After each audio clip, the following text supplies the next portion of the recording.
We have learned that we can be honest with ourselves through our emotional experiences, and that allows us to have greater capacity to sit with complex emotions and experiences in a way that feels safe and tolerable.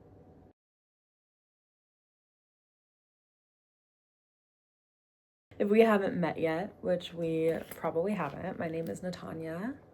I'm a practicing witch. I'm a sex educator. I love to share all of the things that I am learning about, the things that I'm working on, and just all of my thoughts, my inner world with you all here. So if you are interested in slowing down and living a more erotic, embodied life, you're in the right place. Welcome.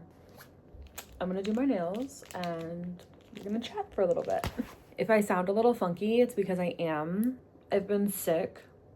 I feel so much better today than I have in like a week. Oh my God, I finally got on the right meds. So I kind of wanted to talk today a little bit about how with emotional honesty, when we are real with ourselves and we allow ourselves to experience the full like human experience of any emotion, any given emotion, it creates this increased capacity for holding all of our complexities and dualities.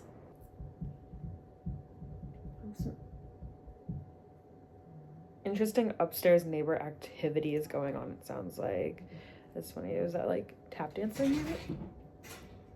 And the cat just jumped over the gate. Anyway, as I was saying, I was feeling really excited to talk about how emotional honesty can help us to like live with, coexist with all of our complexities and dualities in like a safe way.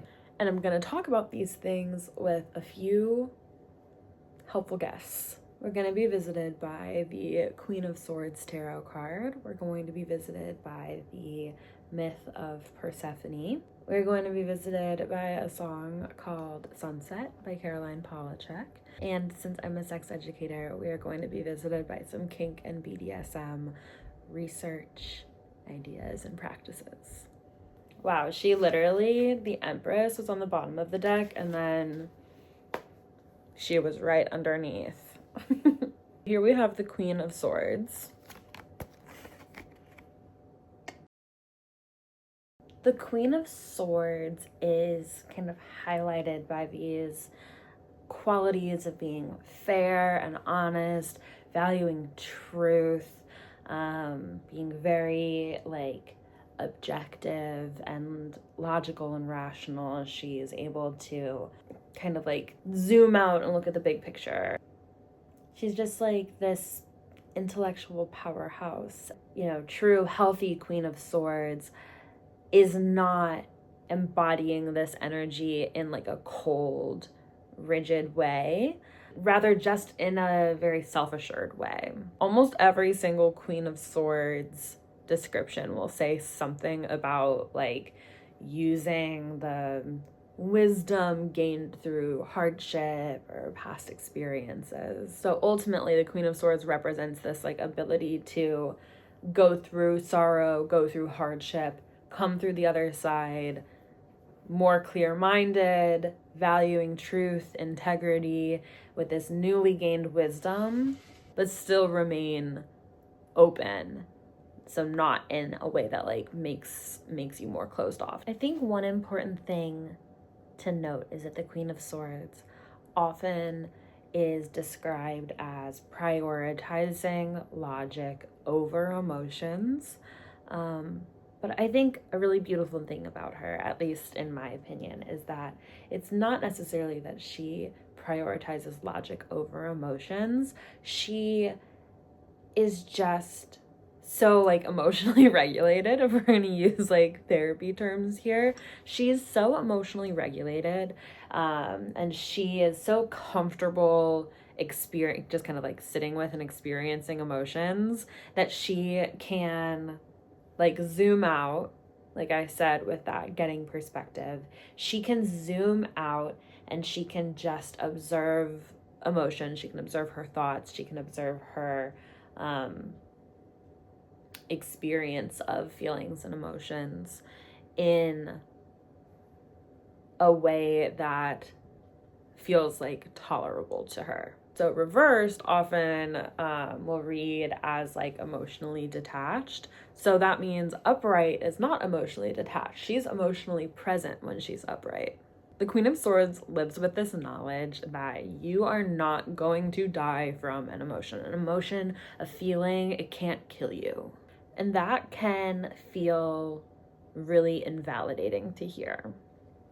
Because sometimes the intensity of an emotion as we're experiencing it does feel like it could kill us. And the truth is that our reactions to emotions that feel intolerably big could potentially kill us, someone else, you know, at least maybe not end in death, but end in something like serious, end in crisis in some way. You look at how you're showing up in all the different areas of your life, in your relationships, in your family, in your social life, personally, you know, in your internal world, how you're showing up for yourself. If you are neglecting yourself emotionally in this way that we're talking about, there's probably going to be some kind of consequence in one of those areas of your life. So we have to practice experiencing our emotions so that when they show up to that degree of intensity, eventually at some point in our lives, we have practiced tolerating similar feelings and we have that proof in our memory that we can survive these things. So we have this emotional honesty of the Queen of Swords where she is able to experience an emotion as it is, accept radically accept the experience of that emotion and observe the experience and not let it destroy her. And that's the energy that we are going to be taking from the Queen of Swords when we're learning this lesson. And when we're talking about duality, when we're talking about emotional complexity, maybe things that are like objecting, things that are opposing, things that conflict, confuse us. Why am I feeling these two conflicting things at the same time? When we have that ability to kind of take that step back and look at and zoom out and look at things from that different perspective, it makes it a lot easier to sit with these like complex, conflicting emotional experiences, which I think is a great time to shift to our next visitor, which is our dear Persephone. So, of course, whenever we are talking about complexity or duality, we always have to bring up Persephone. I mean, I feel like anytime I get on Pinterest, I see at least like 2 to 5 posts like this. I think one thing that's kind of cool is this like modern retelling of the myth of Persephone that gives Persephone a lot of autonomy in her decision to go with Hades to become the queen of the underworld. And I think that in all of these kind of modern reimaginings of Persephone and her story, we have created this like amazingly complex, emotionally mature young woman. I think all of the romance is really beautifully balanced with this like complicated relationship with her mother, right? And it's like there's this radical acceptance of this new kind of dual role that she is taking on. And now we can take that Queen of Swords energy of being able to sit with an intense experience. Talk about an intense experience, right? To become the observer and allow yourself to experience all of the emotions in a safe and tolerable way. Like, this modern reimagining of Persephone definitely has those qualities. They're so cute. With the myth of Persephone, even in this modern retelling that we get from different poets and storytellers, there is still this sense that she is doing it for love, you know? There's this lover, this other, that is kind of her motivation, her reason why, this, you know, external force that she can kind of return to when she needs comfort or solace. She can find that in him. Which leads to our third guest. It's Caroline Polachek. I've been listening to her album, Desire I Want to Turn Into You, on repeat for quite some time now. And Sunset is one of my favorite tracks. And what's funny, when I was first kind of gathering my thoughts earlier and I realized that I wanted to include this song, I very immediately recognized that this song is about a lover. It definitely is about like another. But something about the way she portrays these experiences of these emotions, and there's just something about music too. It feels like it can be applied in different ways, and so I want to imagine this lover, this other in this song is just a part of us. It's something, it's a feeling that we can achieve, that can be, you know, sought out and achieved internally, that we don't have to seek out externally. Let's dissect this song. And obviously we can't actually play the song itself, but do go listen to it if you haven't heard it. And if you have heard it, go listen to it again. It's a great song. First verse of the song is, "These days I wear my body like an uninvited guest. I turn it right and right and right instead of turning left. But boy, your patience is a magic kind of medicine, because every spiral brings me back into your arms again." If we take just that first part, "These days I wear my body like an uninvited guest," just from the start, what a fabulous way of describing that like experience of feeling not at home in your own body. I turn it right and right and right instead of turning left. When we're talking about embodiment, I feel like that is such a great description of not feeling embodied. Then she says, "But boy, your patience is a magic kind of medicine." Here's where we're going to flip.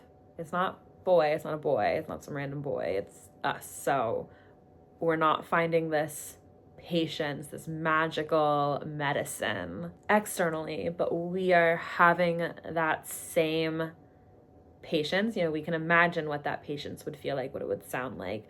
Like, think about it for a second. If someone was meeting us with patience that felt like magical medicine, what might that sound like? What might it look like? There are so many things that I think this could look like, and I really do want you to imagine for yourself what that magical medicine, patience, looks like to you. So in the song, we have this other, we have this lover whose arms we can fall back into when we spiral. But in our reimagining of this song, it is internally, there's a part of ourselves that feels so comforting and we feel so at home there that is where we fall back to when we spiral. One thing that I talk about all the time is this idea of the erotic as a kind of broader concept, not limited to sex, but as Audre Lorde would define it, kind of this broader sense of aliveness. And so when we take this kind of big, broad, erotic, concept of the erotic, I think this song is a great way, honestly, of digesting that. The way she describes these feelings, it's relatable in a personal way and a romantic way. And so it's pretty easy for us to kind of interchange that. And to me, it's a pretty good example of how we can take the erotic, kind of like lowercase e erotic, sex, and make it uppercase E erotic, the joy that we are capable of experiencing erotic. So in the chorus, when she says, "So no regrets, because you're my sunset, fiery red, forever fearless," to me, that just kind of invokes this feeling of fearlessness, that forever fearless. I know that feeling of feeling forever fearless in the arms of your lover. And so I know that I'm capable of feeling that feeling, not just in the arms of my lover. I'm capable of feeling that feeling, period, regardless.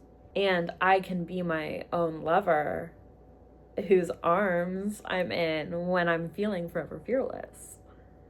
The goal is to be my own lover whose arms that I feel forever fearless in. Finally, in the second verse, it's a pretty short song. She says, "So many stories we were told about a safety net, but when I look for it, it's just a hand that's holding mine. I'm wearing black to mourn a sudden loss of innocence, but that's all right because it hides the dirt and hides the wine." I love this because to me, it just feels like the ultimate, radical acceptance. Something has happened to cause a loss of innocence. And earlier in this song, she's feeling like an uninvited guest in her body. And so to feel like an uninvited guest in your body and to also be experiencing a loss of innocence, that's something that's very heavy to be going through internally.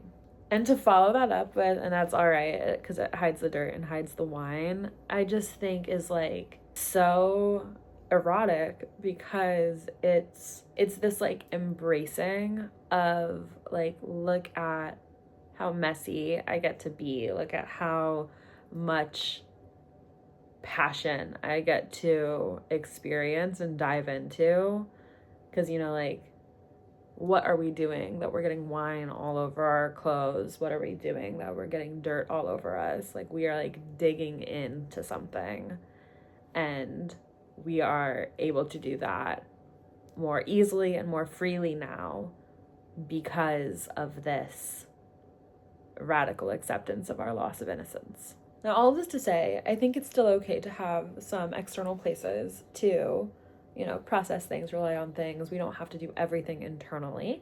I think it's important to have a strong kind of internal foundation, but I think that there are some great external tools and resources that we all have, which leads us to our fourth and final guest this afternoon, which is going to be my two close personal friends, kink and BDSM.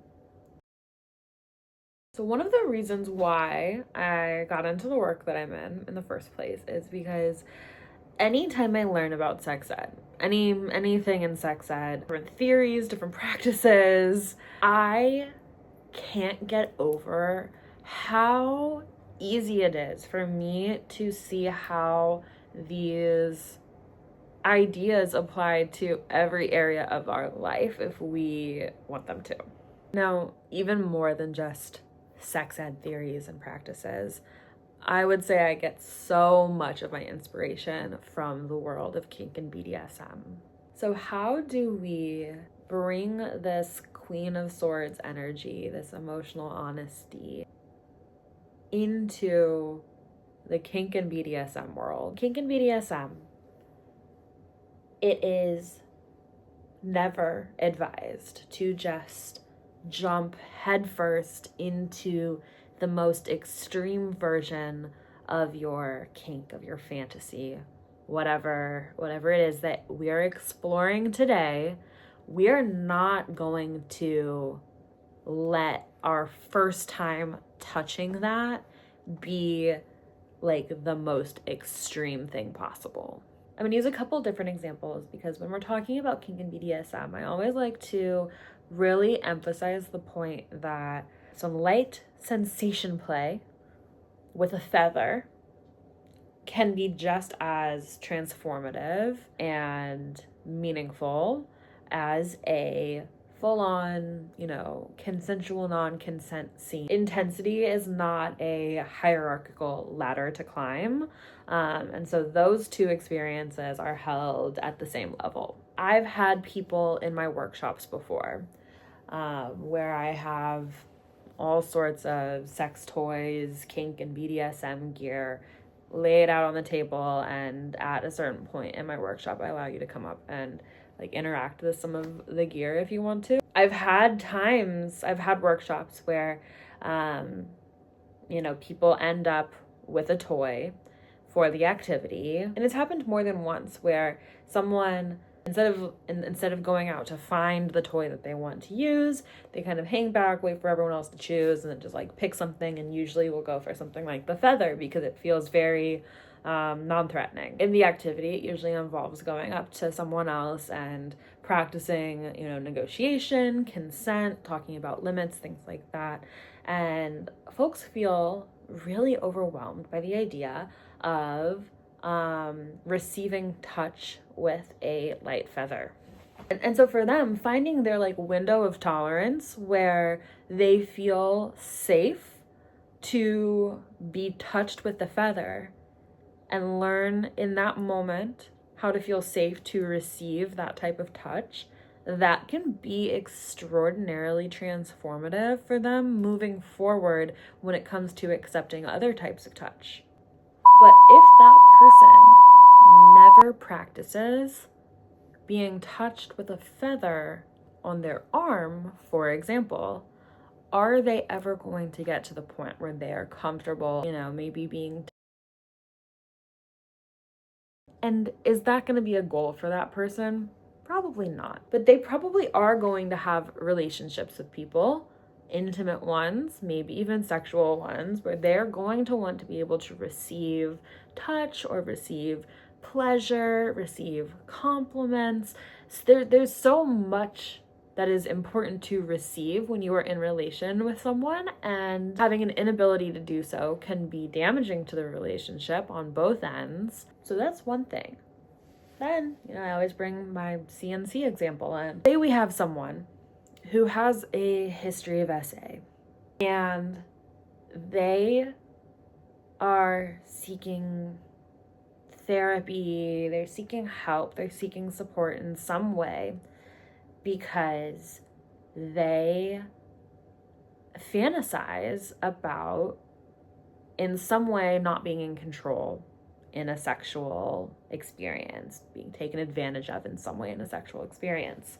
This is such an extremely common fantasy for survivors and non-survivors alike. People just don't talk about it. We're gonna talk about it.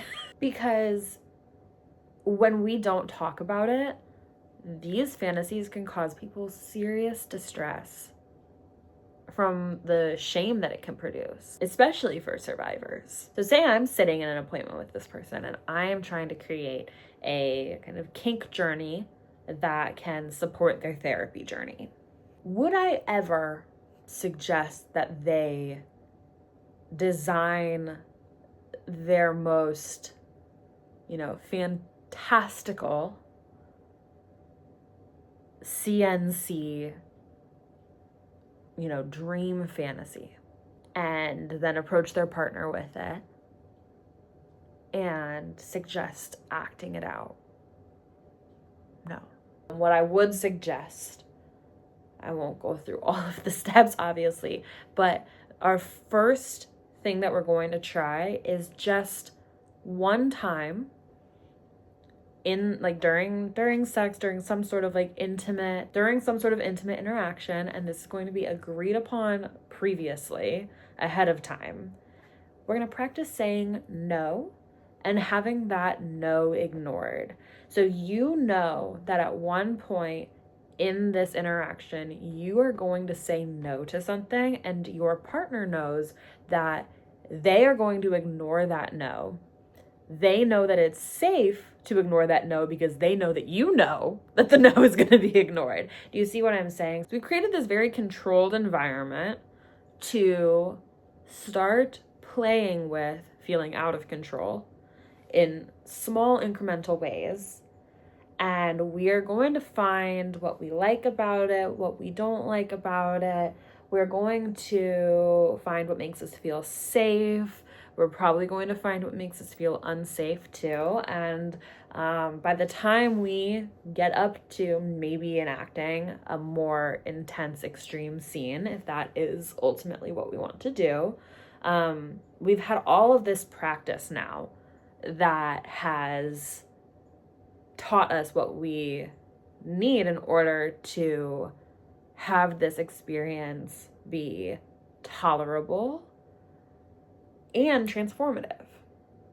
And we're bringing with us that ability to zoom out and observe our emotional experiences from the Queen of Swords. We're bringing, Persephone's ability to sit with two opposing experiences, two opposing identities. I have this identity as a survivor, and I have this identity of someone who feels turned on when I think about being taken advantage of. We can hold both of these experiences together at the same time. Persephone has taught us that we have the capacity to hold these two very opposing, or at the surface at least seemingly opposing identities and experiences, and know that they are valid parts of us. We're bringing that feeling of knowing that there is something in us, a part of us that has such a, patient and gentle love for us that we can return to it internally and feel safe and comfortable at all times. And that as experiences unfold, we can label them for what they are and learn from them and accept them and continue to move forward. Now, do I want you to go and try some kink and BDSM later? Sure. But you don't have to. You can still apply these theories and practices to any kind of experience that brings up complex feelings. Here we are through spirit, through science, and through sex, spirit, science, and sex. We have learned that we can be honest with ourselves through our emotional experiences, and that allows us to have greater capacity to sit with complex emotions and experiences in a way that feels safe and tolerable. I still don't know how I'm going to use this footage, if I'm just going to teach or if I'm going to intersperse some of my life into it. So you might see some of me getting my home back in order. You may see some of me and my dog at the dog training place we go.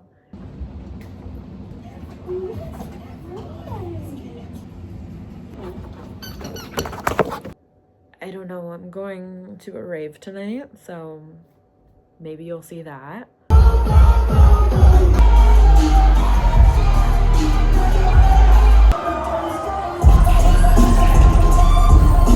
I am so glad you joined me today. I am feeling really excited about committing to this YouTube thing, right? I feel like in the winter, I got the hang of finally being consistent with short form content, and now I want to try to come back to long form because I love this so much. I guess that's all I have to say.